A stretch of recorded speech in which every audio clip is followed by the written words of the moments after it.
Hi, I'm Bronwyn. We're back with the small print, and today my guest is Chris, who was actually one of the co-authors on The Future Starts Now, the book that I just put together with Bloomsbury. To start off with, Chris, we always like our guests to introduce themselves the way you would like to be introduced. Excellent. Hi, Bronwyn. So I'm Chris Yiu. I'm an executive director at the Tony Blair Institute, which is a non-profit headquartered in London. We work worldwide to help leaders and governments build better, more prosperous, more open and inclusive societies. And I've got a particular focus on technology policy, and the role that tech can play in building a better, brighter future for all of us. That's definitely not an objective that anyone can really argue with. Who doesn't want a better, brighter, more prosperous future? And I do like the way you've said that, because I think one of the big issues that we are facing as society is there seems to be this sort of false dichotomy that is being permeated through society, saying that we kind of have to choose either between prosperity and sustainability. And that's something, it's an idea that I really want to push back on. I think that coming from the world of futures, it's all about opening up the future to a more divergent possibilities ahead rather than sort of trying to limit our futures. So I love what you had to say there. But maybe you could start off with by diving a bit more into why you think that you are excited about the convergence of technology and politics right now. Yeah, I think it's such an exciting place to be, because when you look at the world around us, you realize that what's happening in technology, in the broader sense of the word, right? Not just the software on your desktop or the phone in your pocket, but all of the impacts across the different sectors of economy and all the ways that it affects our society and our personal interactions. Those are big, dramatic shifts. And then you look at our politics and our political institutions and our governments, and most of those are institutions born in the 19th or 20th centuries for a world before the internet, before you had the sorts of technology at our disposal now. And as a consequence, a lot of the policy conversations and a lot of the political debate doesn't really, I think, get traction with the issues that are going to be shaping the future. And it's partly because it's so difficult and complicated if it's not a world that you're used to navigating and thinking about, and you haven't got the resource around you to help you make sense of it.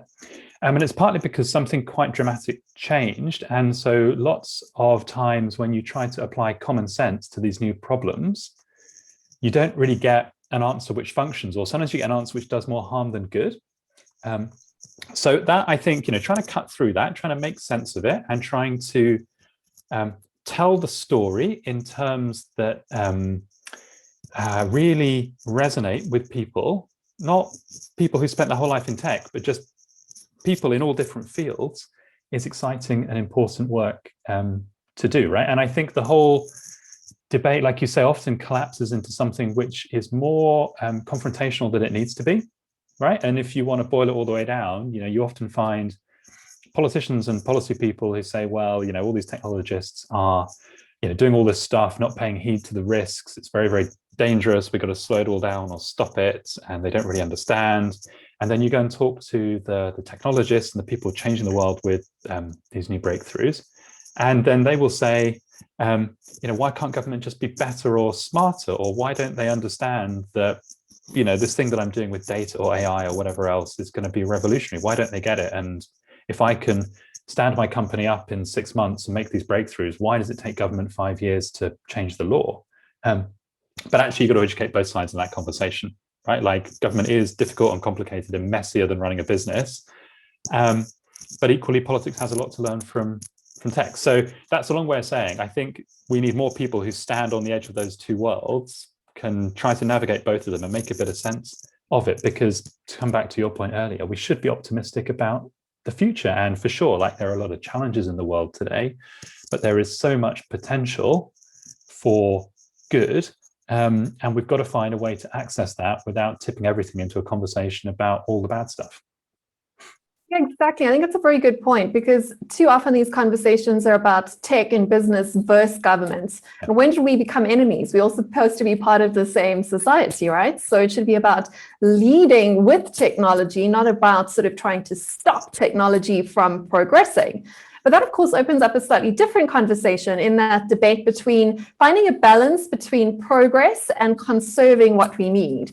And I've had quite a lot of these conversations recently too, about always asking why we've done things the way we've done them before. And quite often we'll find that there are things that we shouldn't be doing anymore, that we're doing for stupid reasons. I was just reading up today about some of the very arbitrary laws that they still have in America, for example. Like in some states, you're not allowed to walk around with an ice cream in your back pocket and you have to serve cheese with apple pie. I mean, like there's absolutely no reason why we should perpetuate those sort of silly mistakes of the past and carry them with us. But at the same time, there is a conversation to be had about progress for progress's sake that is also quite dangerous. Before we adopt and run with things, we have to explore not just can we do them, but should we do them?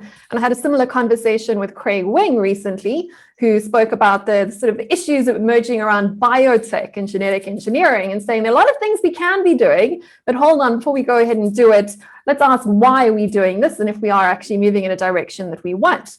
And when we try to bring those two worldviews together, we have to find a balance. And that's essentially what we're trying to do between the worlds of technology and the worlds of politics, to ask the question why that works for both of those things, that we're not progressing into bad areas and that we're also not conserving old mistakes. And I think that you highlighted that, and that some of these perceptions are based on reality. In many cases, lawmakers, policymakers, and politicians are behind the times when it comes to technology, simply don't understand the potential or the peril that these tools can have. I mean, we've all seen those hugely embarrassing Senate hearings in the United States where policymakers were completely embarrassing themselves talking about the Facebook and such. And how can you lead something that you don't understand? And at the same time, there is actually good conversations to be had around how technology has run away without considering the consequences, where it has moved fast and broken things and left someone else to clean up the mess. So from your perspective, what are some of the ways that we can start to bring these worlds closer together? The strengths can be focused on rather than trying to make enemies out of those two different worldviews. How do we find common ground so that we can, as I was saying earlier, start to lead with technology, taking full advantage of all the tools we have available to us? Yeah, it's such a good and important question. And I think there's a few things that are important when we try to put it together in a more constructive way. So the first is, I think, just to build on what we were saying earlier, there's a job of education and it's more than common language, right? It's common frameworks for thinking about the world as it is today. So, a lot of the work that I've been involved in recently around how to think about the technology sector, how to think about regulation in the context of new business models and new platforms, requires you to have different mental models or to understand how an internet business functions, and to realize that actually not all of the big technology companies are the same, and they're different in amongst themselves, as well as being different to startups or different to engineering firms and so on and so forth. And until you have that common intellectual scaffolding, if you like, to think about the problems, then it's very difficult to make any progress on a constructive conversation, right? Because we all argue about, based on assertion of like what's gone wrong or what we perceive rather than what is actually happening. And I think, just as a sort of side note in here, one of the things which is really important is that technology companies step up and get involved in that education. And one of the things which is really different about the modern world now is because technology is such an integral part of our lives, everybody has an opinion about it because it touches us on a daily basis, right? And that includes the politicians. So even the people who are thinking about regulation or policy reform in relation to, YouTube, it's colored by the fact that they've also got the YouTube app on their phone and they use it as a regular individual human being in a personal capacity. So they have a direct experience of it, but that often is quite different from the analytical understanding that's required to make policy. So there's a job of education which is made harder by the fact you have to overcome, you're not starting from a blank slate, you actually got to overcome people's ingrained perceptions as a user of the app or the service. So I think you do all of that. I think you probably need to be able to get some purchase on what the long-term conversation needs to be. So I think that, when I observe lots of the policy dialogue around technology around the world, I see most of it kind of gets very close to collapsing into sort of fisticuffs because, you know, when you look at the state of politics at the moment, in too many places, it's more straightforward and, you know, politically expedient to attack something, particularly if you don't understand it, than it is to try to be constructive about it, right? And you want to extract the fine or the penalty or the ability to say that, you know, you put whoever in their place. And look, I get the politics of that and I understand it, but if we were more clear-sighted about the fact that this conversation about that we're usually in around, you know, the tech clash is like a minor staging post on the way to a conversation about solving climate change and making sure that all of our kids have access to the best education and ensuring that nobody ever becomes sick or ill of something that was avoidable, and all these other, you know, literally, you know, like change the course of history type conversations around technology. Not saying that that's easy or there's a silver bullet for that, but we should be putting more of our energy there. And to do that, you've got to get through a lot of the day-to-day, you know, toing and froing about this stuff. And that's hard, right? That requires political leadership. It requires vision. It requires people who can wrap their heads around the complexity and the difficult trade-offs and understanding that you might make some decisions now that are challenging in some ways, but unlock options in other ways. You know, and we could have a whole separate long conversation about why it is that politics today doesn't really create a lot of space for that dialogue. But in the meantime, you know, people who, you know, are interested or engaged or for whom this matters need to be part of this conversation and force more of that. And, you know, combination of vision and pragmatism, I think, to get that to happen. And I think just to kind of wrap this bit up, I think the thing which is going to be interesting is, you know, lots of our institutional structures are not designed for those sorts of conversations. They don't have the muscle memory for them. They don't necessarily have the ability to do interchange between these different worlds. I think that, you know, the countries that are going to make the best fist of this are the ones where they're more prepared to experiment, to modernize some of their institutions, to bring in different perspectives, to be less obsessed with how we've always done something and more obsessed with how can we make it better, less obsessed with how do I keep everybody in the bureaucracy happy, and more obsessed with are we delivering a good service for our citizens, right? A lot of that actually is very much a sort of business or tech mindset. And I think, you know, more people moving in both directions would be hugely beneficial. Yeah, I really like what you're saying over there. And I think we can sort of break this conversation down into we actually kind of having two conversations. Yeah. And there's one of them that I want to have with you specifically more than the other. And the one conversation is, does technology need more governance? And that's a regulation question. But that's not really the conversation I want to have today, because I think many people have had that conversation. I think your expertise lies on the other side where it gets a bit more interesting, which is, does governance need more technology? And again, we can break that down into two separate questions again. The one would be, do we need more governance by technology, which becomes once again quite an ethical can of worms. And we're starting to talk about things like predictive policing and biosurveillance and all those tracking apps and all those things that get people sort of the hair on the back of their neck to raise a little bit. But there's that other sub question of, does governance need more technology, which is where I think you've got some real deep insights to look at there. And that is, do we need more technology to help government govern better? In other words, to help government do its job better, rather than to use technology to replace governance or use technology for control over the citizen. So that's the conversation I really wanted to have with you. And it's a much more positive conversation than the other two. The one's about sort of stagnation, the other one's about sort of surveillance and dystopia. But this one is about how can we get technology to get governments to do a better job for us. And I think that's something that everyone can get behind. And it's a more positive way to look at the intersection of those two worlds. Yeah, completely agree.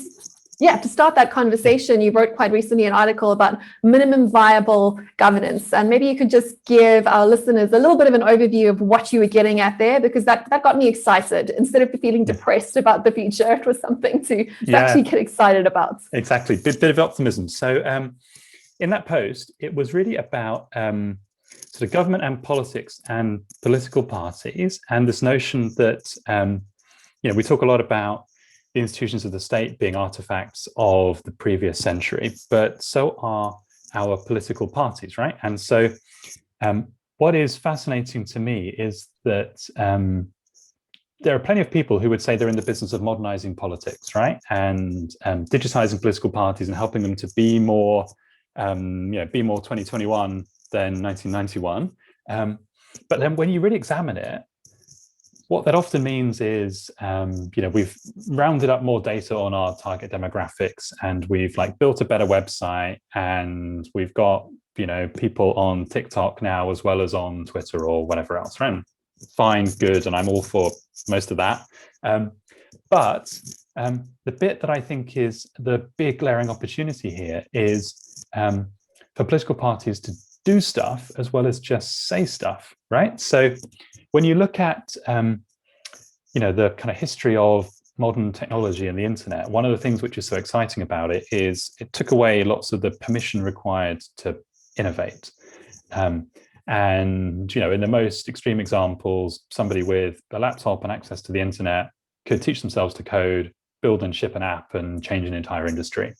And I think what people would really do well to explore in politics is the extent to which that absence of requirement to get permission is more profound in politics than people realize, right? So we tend to think the way that politics and government works is that there's a big contest of ideas when you're not in government, right? You make your case, you do the speeches, you write your manifesto, and then when you're in government, then you can do stuff. Then you can prove your competence. You're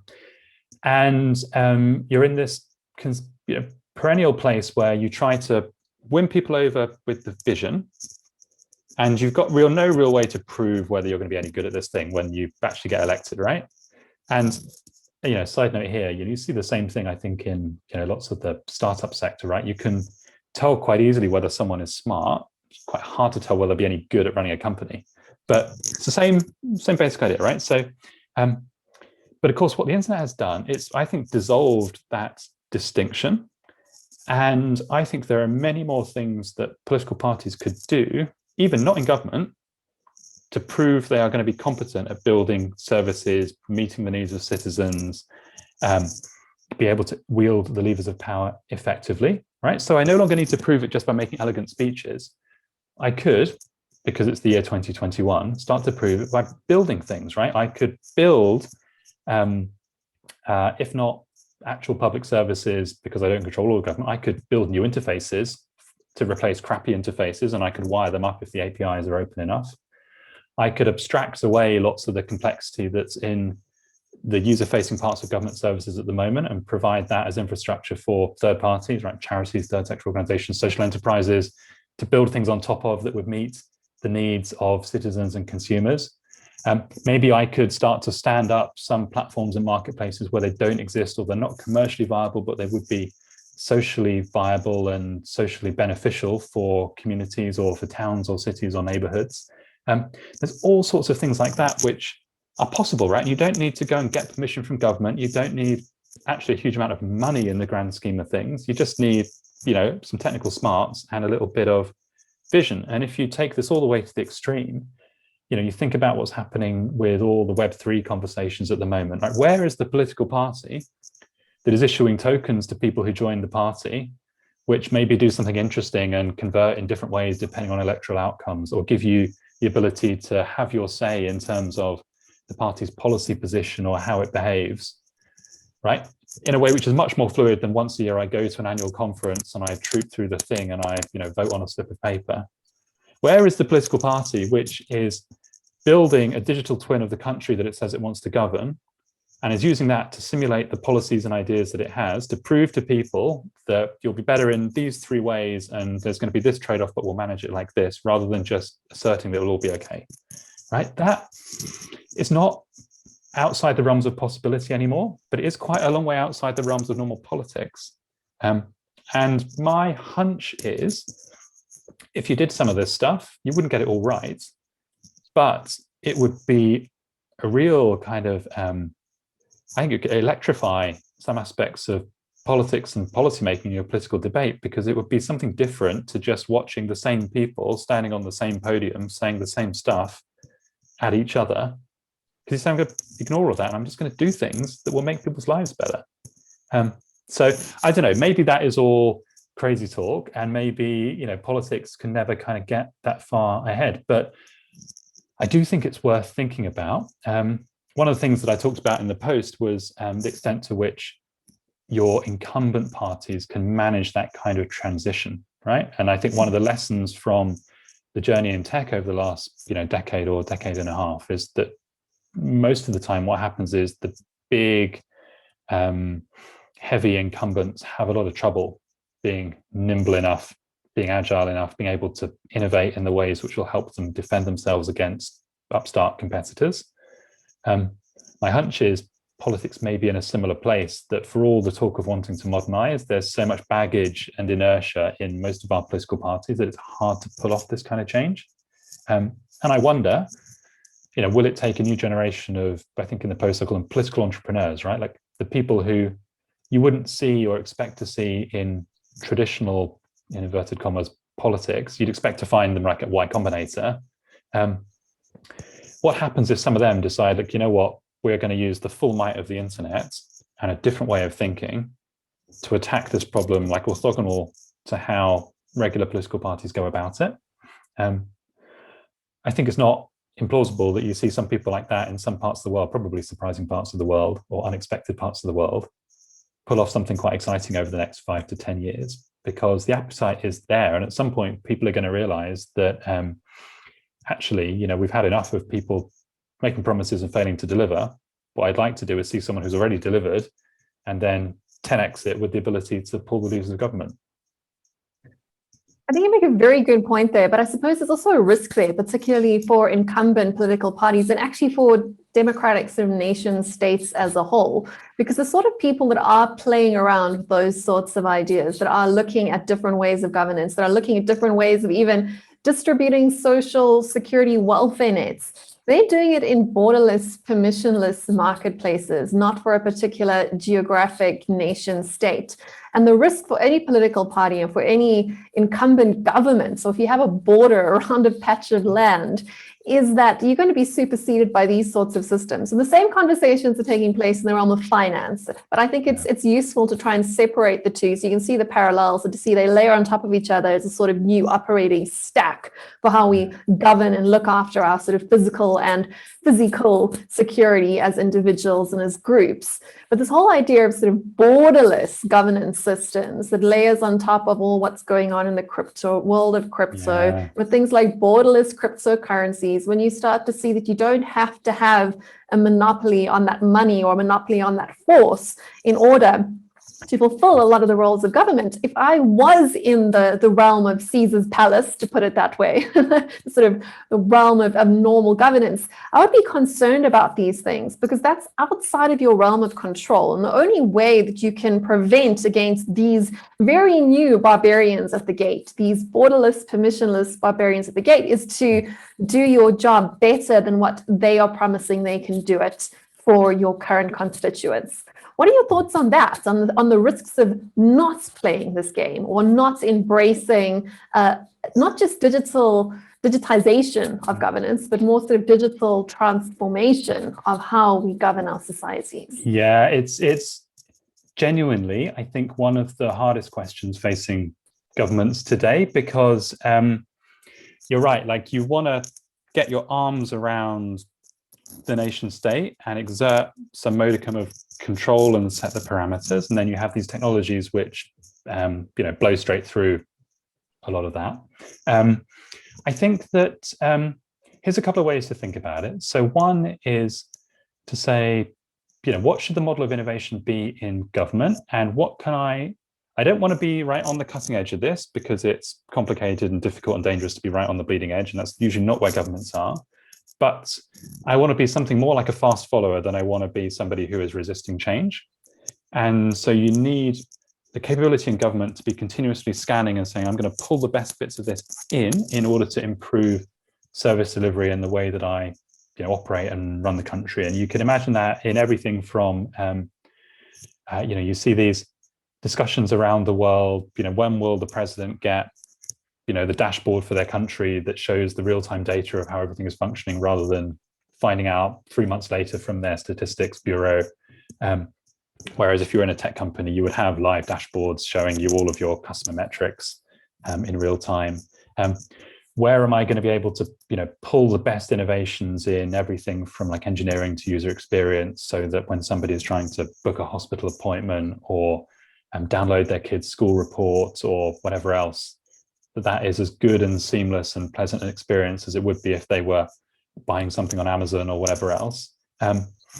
And I think in here, how do you think about the role of government itself, right? And the inspiration that you take from all of the technologies that you described, where, the traditional model of government is I'm a monopoly service provider, right? I own the hospitals, I employ the doctors and nurses, and this is where you go. Makes the money. Yeah, all of that, exactly.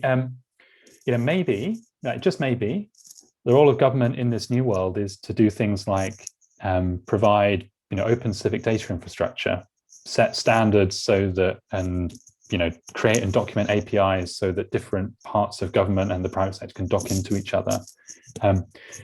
That's a different way of thinking about things that draws from that world, but starts to put it into terms which governments can understand. They still have a role, they still have a purpose, but the purpose is different. The purpose is to enable, not to deliver. And it's genuinely difficult for a lot of people, right? Because it's not how most bureaucracies have grown up, but it is the kind of pivot that I think will be required in order to stay relevant in this world. Because I don't think you can fight lots of the developments that are happening online and in the crypto space and everything else. You try, right? But I don't think you'll win. So you really got two choices. You either sort of fade into irrelevance, or you try to, direct the parts of this that will help you do your job better and stay relevant in a new and different way. The other thing, which I think is going to be interesting in here, is the extent to which, because you dissolve geography, and because in the world which is largely mediated by software, the economics are completely different.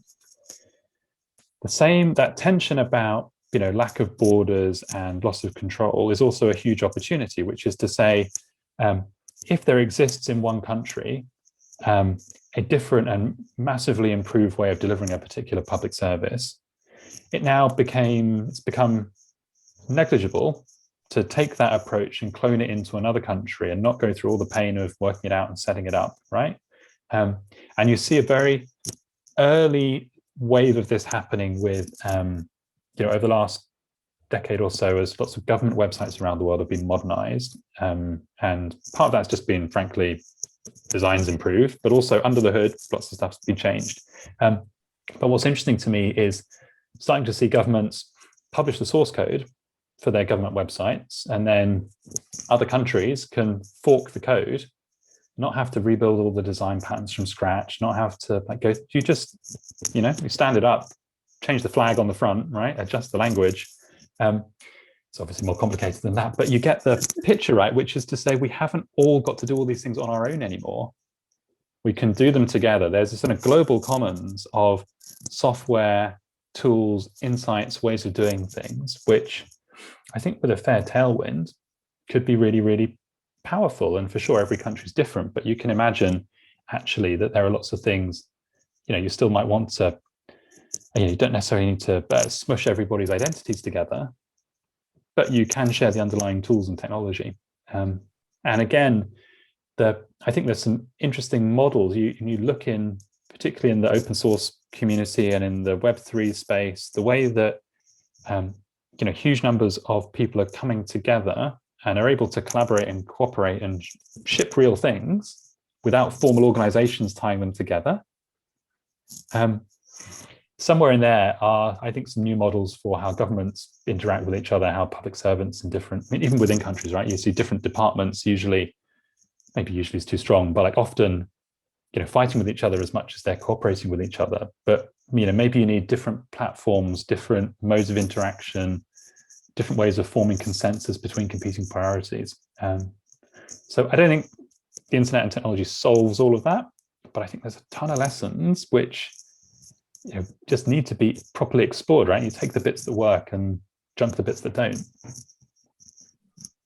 Just listening to what you said there, and I think you also wrote about it previously too, this idea of consensus comes through quite a lot. So whether you're talking about technology for the corporate sector or for the governance sector, I think the concept of consensus and rule by consent and with consent, and whether we're talking about personal interactions or government versus citizen interactions, it does seem to be an important word as soon as we start to try and conflate the ideas of technology with governance. Because I mentioned previously, it is something that scares a lot of people, because when you start talking about involving more technology into anything, whether it's governance or whether it's into a commercial project, what we're often talking about is automating a lot of our processes. And automating processes is great for efficiency. It's not necessarily great for individuals that are caught up in that system, because as we've heard time and time again, you can automate efficiencies or you can automate inefficiencies, you can automate biases, you can automate winners and losers, which is also something that I think Dan Fagella, who's one of our other guests on here, spoke about quite a lot, that when you start getting into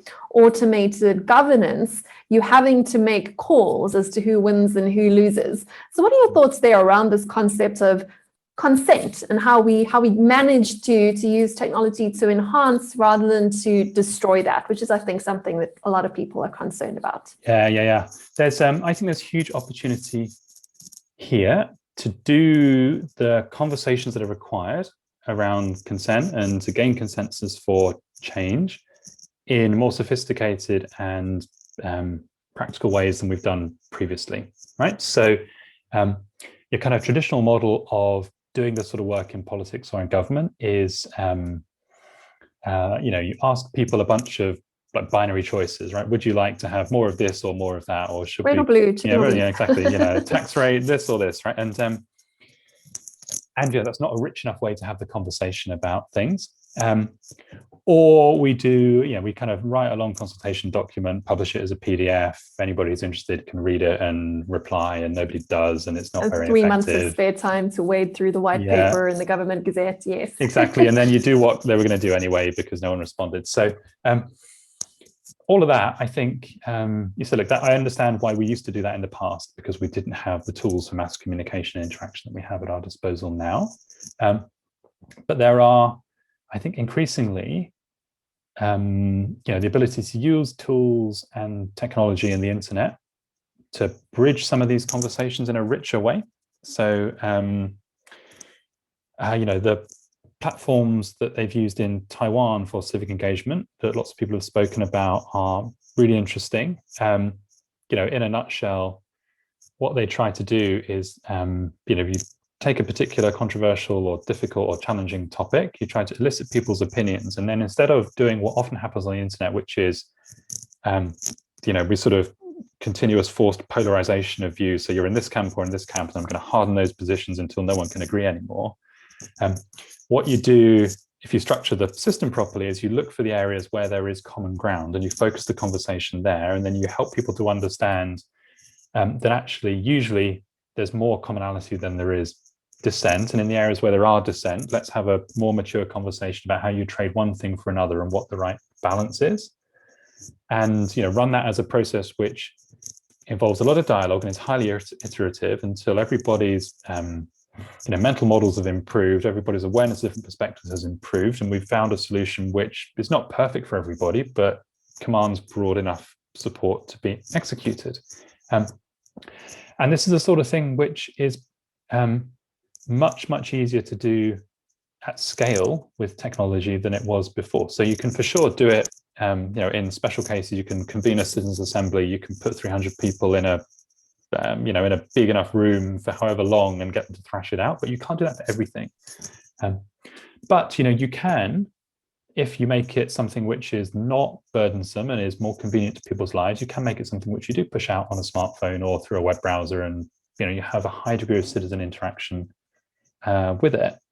And that should give governments a richer understanding. You know, you don't just need to poll people once every 5 years at the ballot box, but actually in something closer to real time, you know, what is the mood? And, you know, if I'm going to pull this lever, who is, like I say, who's going to win and who's going to lose? And how do I think about that? And am I okay with it? And what mitigating measures do I put in place? And so on and so forth.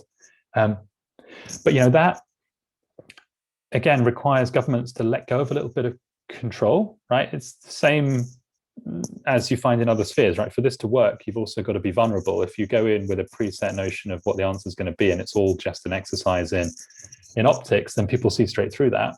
But I think if you're humble enough to do that, right, it requires leaders who don't believe they have all the answers, but rather see themselves as the kind of coach or the mentor or the guide for their country, right? I am your guide to the future, not your kind of person telling you how it's going to be.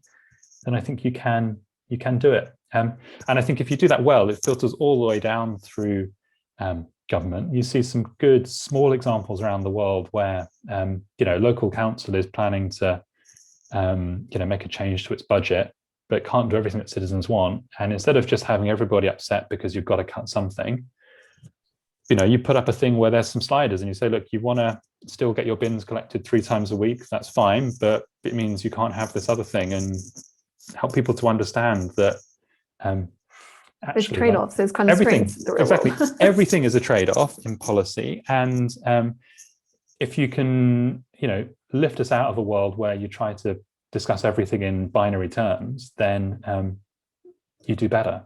So I think that's a long way of saying this is important. I think there's a big opportunity here. I think like a lot of the most exciting stuff actually is happening more in the sort of civic tech and social enterprise space than it is traditional government bodies doing this. But that's all right, right? Government should be more open-minded about who they partner with. Government doesn't have to build the stuff; it just has to use it well. And just so political parties, actually, I think a lot of them are still trapped in this notion that they're there to serve their members and focus on their members' interests and preoccupations and passions. And it's obviously an important role for that. But no political party in a modern democracy got elected just off the backs of the votes of its members, right? You've got to actually command broad support, and that requires engagement across the spectrum. Yeah, exactly. The party part of democracy is definitely something to question, how democratic it really is in practice. But I think that picks up on what you were saying just a second ago. Where you're talking about that if you can have sliders and let communities get involved with making smaller decisions, then you're not a loser for 4 or 5 years in between each election cycle, which is what currently happens with party politics. If your party loses, you're a loser for 5 years, and everything you want, you're not going to get, which is a rather long time, considering most of us are lucky to get to age 80, right? So that's a lot of time to be upset.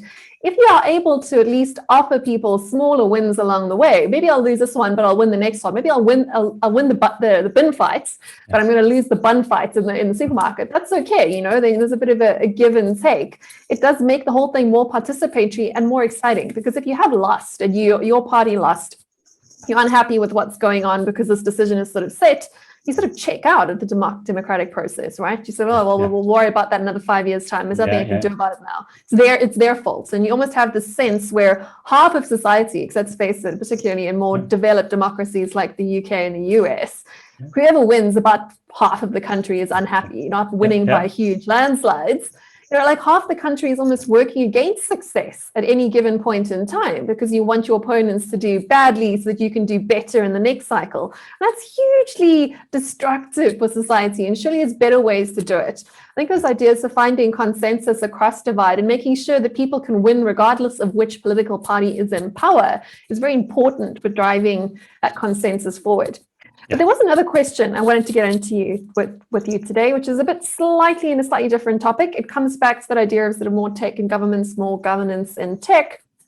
But here, the question I wanted to get at is more what's going on with the conflation of the roles of government and business. Because when we talk about tech, and you alluded to that just now too, a lot of these programs and software platforms and devices, whatever it might be, when you start talking about tech and governance, they are run by for-profit enterprises. And something that has concerned me, looking at the world from a more sort of macro playing field, is how by conflating those roles between the referee, which is what government should be, and the players, we're setting ourselves up for huge problems in terms of incentives. So as soon as the referee is kicking the ball, whether that's because government has a share in a for-profit enterprise or whatever the case may be, or vice versa, as soon as the players have a role in the referee's pocket because they're providing a platform, they've won a particular tender, we start to really muddy the field. And things that are concerning are this idea that as sort of government decides to embrace technology without necessarily understanding how to do it itself, we do run the risk of that sort of sidewalk labs type, having a terms and conditions document instead of a constitution to govern your cities, which is obviously not necessarily the right way to do that. How do you see in your role in trying to think about the future of governance, how we keep those roles separate, how we make sure that the referee is an honest referee and that the players are actually being governed in our marketplaces? Because I do think, although I do tend to sort of skew on the more libertarian field of the world of politics, I do fully understand the value of having a strong set of rules and governments in play. Without that, you don't have any security to move forward. Yeah, that's right. And like you say, it cuts in both directions. So you have sometimes corporate entities exercising power that you think ought to have more democratic oversight. And other times you have government either overreaching or making decisions to do things itself when somebody else would have been better placed to do them on their behalf. So some of the ways that I think about this, I think, you particularly in government and public service delivery, there is a long and checkered history of government outsourcing technology to big systems integrators in a way which was not terribly effective and often absolutely awful value for money. On the other hand, African, we understand this. So we've been through lots of drama in the UK about this as well, and but then you also you don't want to swing this too far the other way and have governments start to duplicate commodity services that it could quite easily and effectively. Exactly. So Europe at the moment is intent on setting up its own cloud infrastructure to compete with some of the big technology companies, and I get the politics of it, but I rather suspect in a contest of who's going to give me the best, most effective, cutting edge and affordable cloud computing software, it's probably still going to be AWS or Microsoft. Maybe not the EU. But somewhere in there, it's like finding where's the edge between what government should buy in and what it should do itself. And I think for me anyway, this requires a couple of things. One is you need people in government who think in a modern way about service design, service delivery, are technically competent at standing up modern digital services, the digital first, not putting a website on an old traditional process, and often bringing into government more people with more of the right sorts of technical expertise, right? So when government was mostly about sort of industrial service delivery, like industrial era service delivery, like huge numbers of frontline staff and processes and paperwork and bureaucracy, or when the policy function was basically, sort of be smart and navigate legislation, that was one thing. Now it's become a sort of citizen-facing digital service delivery exercise. You need all these sorts of skills in government that you haven't traditionally had, right? You need user researchers and content designers and product managers and all this stuff which is natural in the technology arena. I think actually, for my money, a lot of that stuff ought to be in government, and government should have that kind of capability, not just assume it's going to buy it from somebody else who's going to do you some amazing PowerPoint and tell you what they're going to ship in a year's time. Because the reality is, as you know, right, none of this stuff is ever finished. Right? You go and spend any time at a big technology company, and what you realize is, they redeploy a new version of their app somewhere between once a week and 12 times a day. But government is often in the mindset, I'm going to do this thing, I'm going to finish it, it's done, it's never going to change, I'm going to move on to the next thing. And that's a terrible, if you're going to go in this continuous iteration model, you want the capability in-house, not have to go back and say, well, the previous consultants did this thing for me, I now need someone to come and look at it again for another year and tell me how I should change it. Most of that is, you can find the technical skills, right? And you can find the people, and there are plenty of good, amazing, talented folk who want to do good work and will come and do it in government. That's not really the problem. The problem is leadership and political oversight and backbone for the kind of mindset change that we're talking about, for this notion that I'm going to deploy public services being like public beta and it won't be perfect and some stuff will go wrong and then I'm going to iterate it, requires real political bravery in an environment where the minute anything goes wrong, the entire opposition party and half your own party pile on and say this is terrible and you should resign. You need cover at the highest levels of politics from heads of state down who get that we're in a different world now and we're doing it differently, and that the best way to meet the needs of citizens is to be brave and to not have all the answers on day one.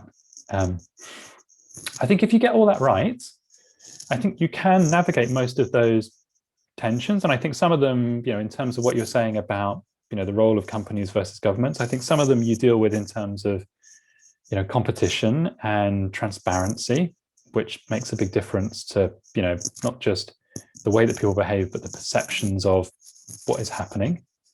And I think, part of it comes down to, being really clear with ourselves about, the standards to which we're going to hold industry and government itself. And, we often, have trouble articulating that, or we it gets bundled up into other things, like we're having a trade war with this country at the moment, so we're not prepared to talk about this aspect of technology regulation, or we're going to dilute this or that. There's no easy answers, but I think you've got to see it in that different way, and be a little bit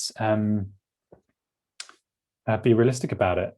I think the genuinely hard thing in all of here is this question of Web3 and all the things growing out of crypto. Like, what happens when actually it's not that government has failed in its obligation to regulate properly or to be mindful, but actually, like, government's authority is fundamentally eroded. How do you still, remain relevant in that space? And I don't think anybody's got the answer to that at the moment, right? It goes back to some of the things we were talking about earlier. Flip side, there ought to be, I think government should be involved in experimenting in that arena, not just looking to squash it. Yeah, that's the thing with technology. The harder you try and stop it, the more it becomes your enemy. It's like, what do they say? Like some of the martial arts, right? You gotta yield, otherwise you're going to get crushed. Yeah, exactly. And I think exactly. Having looked at that whole thing and what's happening with the Web3 and blocknet as opposed to internet and all the rest of it, I think that the way that governments survive that is to do a better job, which is quite easy, right? You just gotta actually do what people are already literally paying you to do, and they don't have an incentive to turn to the other alternatives. Because one of the previous guests also on here, Simon Dingle, is quite very well known and quite well involved in particularly the Bitcoins that have built out space. And like, as you were discussing, like this really does make paying taxes optional to a large extent to anyone that's even remotely tech and finance savvy, which should be of concern, because that's the alternative. But as Simon says, if the government is doing something that's worth paying for, you're not going to stop paying them for that service. I think the onus does fall on governance to actually govern then. And I think that we definitely need a more fragile situation here in South Africa, where we've got problems with service delivery, with everything from schools, where you can have a cheaper private school than you can actually get an education from the state, and you got to pay for your own medical expenses, you got to pay for your own private security. The incentive to pay taxes is much less.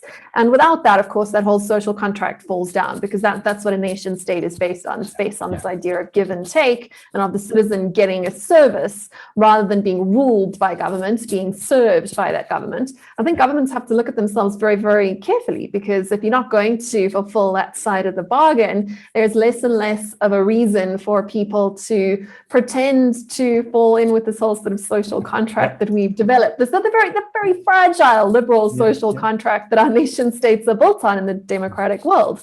So it's quite a big challenge, but it's also an opportunity. If you get it right, there's no incentive for people to renege on their side of the bargain, because the cost with that is you have to do all those things yourself. And if we can get someone else to do it for us, we prefer that. I think most people would. Yeah, I agree. And I think one of the things which has changed over the last period of time is, like, I remember when I would use a government service, online or on the telephone or whatever else, and it wouldn't be as good as what I was used to with some of the other commercial services in my life. But I would say, you know what, I get the government is hard and complicated and strapped for cash, and therefore I'm going to give them the benefit of the doubt. And I think we are now also used to our smartphones being so incredible that when stuff doesn't work first time in government, where I used to give them the benefit of the doubt, now I say this is ridiculous. It's the year 2021 and I can't book an appointment to see my doctor online or whatever it is. And if there's too much of that, then as you say, people opt out, right? So, and for people who believe in democracy, the big risk is that a non-trivial percentage of the population says, well, what is the point? It's not just that I don't agree with the party, but what's the point of voting if government can't be competent? And that's not a place we must ever let ourselves get to. And actually, it just requires nerve to be and determination to focus on the things that matter to citizens, not to continue to protect the way the bureaucracy has always done things. If you get that right, it can be really positive for government. It's more rewarding work for public servants. It's better for citizens, and it's healthier for our democracy. Just have to embrace it. As with most things, anything new, anything to do with progress, it's both an opportunity and a threat, and it's up to you to decide.